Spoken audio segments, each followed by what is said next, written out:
Welcome back to EDLR 7312, Qualitative Research. This week we're going to talk about data collection and analysis. Once you have your proposal approved, IRB approval, and any other additional approvals or permissions to get your study going, this section we're going to talk about how you collect your data and then what you do with the data once you have it. Obviously, there are different ways of collecting data. You can locate the site or an individual, gain access and develop rapport with that individual or that group. Your sampling has to be purposeful. Collect as much data as you can. You're going to have to learn how to record your data and categorize it, and then store your data securely. There are a number of ethical issues you need to deal with when we're talking about data collection and analysis. You need to upfront identify those ethical concerns prior to doing the research. Remember to respect the privacy, concern, and welfare of those folks that are a part of this. Remember that you need to go through IRB approval once your dissertation committee has approved your proposal. Those folks that will participate in your study need to give you written consent. You also need to have appropriate sampling and forms of data throughout your study. You need to make sure that you have quality recording procedures as you gather that data. And you also need to figure out how to store your data and secure it even after your study is complete. There are a number of sampling strategies that you can use that Cresswell talks about in the book. You need to look at maximum variation according to your study. Look at the homogeneous groupings that you're working with, the confirming and disconfirming cases. Make sure that you look at both sides of the problem. You can use snowball or chain sampling, identifying people of interest from people who would know people that would fit in the study. And you also need to be looking for those unusual manifestations of the phenomenon if you're doing phenomenological research. When looking at your sampling strategies, look at your typical case, what is normal or average. You also have to look at what's politically important. It attracts the desired attention or avoids any distractions.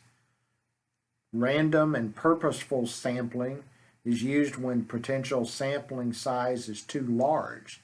So you have to set some parameters about who and what you're going to have as far as participants go. You can also use a stratified purposeful sampling, which illustrates subgroups and facilitates comparison among those groups. Criterion sampling seeks those samples that meet specific characteristics.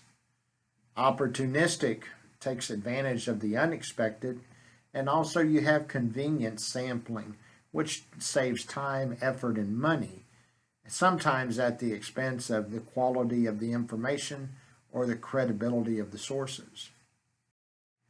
Now, there's any number of forms of data for your research study, using interviews, whether it's one-on-one or focus groups. Using observations, that's watching those participants or a group of participants.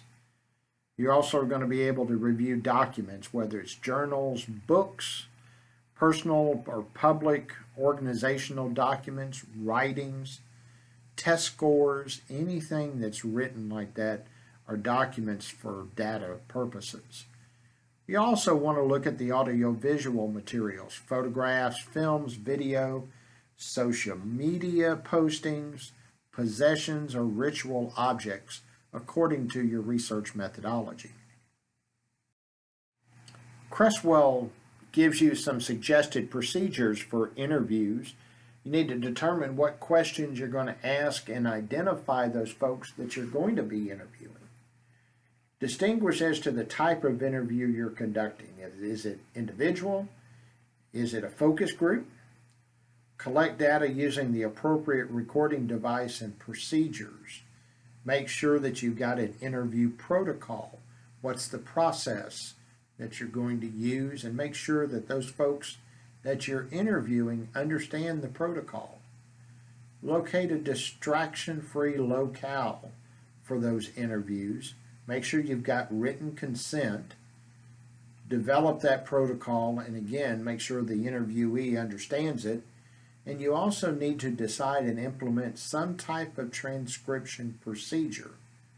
Once you've recorded an interview or focus group interview, make sure to transcribe it in a timely manner and get it back to the participants for them to review, edit, or add to. There are various ways of data analysis and strategies Cresswell talks about in his book. You can take notes while you're reading. You can sketch reflective thinking notes. You can summarize field notes. Identify different codes and reduce them to themes as you go along collecting data. You can relate categories and develop an analytical framework. Create a point of view, and make sure that you display and report the data appropriately, correctly, and ethically. Here are some spiraling activities that you can use as you're going through your data analysis. Make sure that you manage and you organize your data according to concepts or themes, that you use those emergent ideas as you're reading and memorializing your information.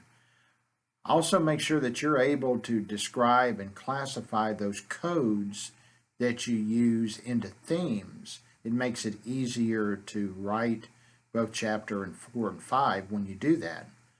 Also, you're developing and assessing the interpretations of the data as you analyze it. That'll show up in chapter 4.